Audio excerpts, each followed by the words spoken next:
Well, it's been It's day 2. since the hurricane and the tornado. Yeah.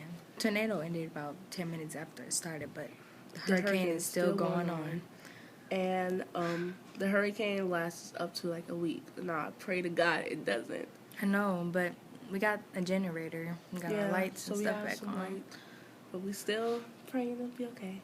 But they said the meteorologists predicted the hurricane by like satellites. They look and they see pictures and all that, and they can see it from satellites from the atmosphere.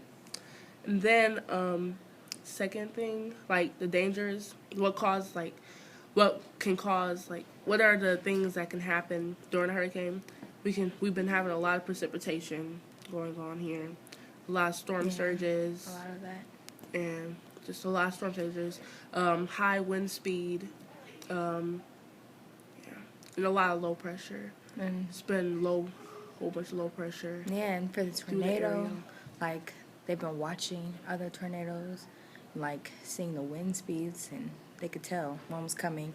And when I saw that cloud in the big funnel cake, it was like not funnel cake, but like it's like a big shaped like a funnel, and I was like, oh my god, it's a tornado coming.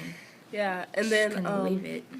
the safety precautions they told us to take are getting storage, as in food, clothes, medication. Boarding up the windows, because tornadoes can bust the windows out, and then be near no glass. Yeah. Don't be near any glass. Yeah, and they said to have like a flashlight, batteries, and road maps, and try to evacuate. But it's kind of hard to evacuate. We can't evacuate. with There's water tornadoes. rising. Yeah. No, we can't evacuate. So I guess we just have to wait for the safety guards to come.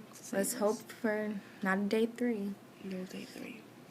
So this is the end of our log, our Well, experience for through today. the dangers of a tornado and a hurricane.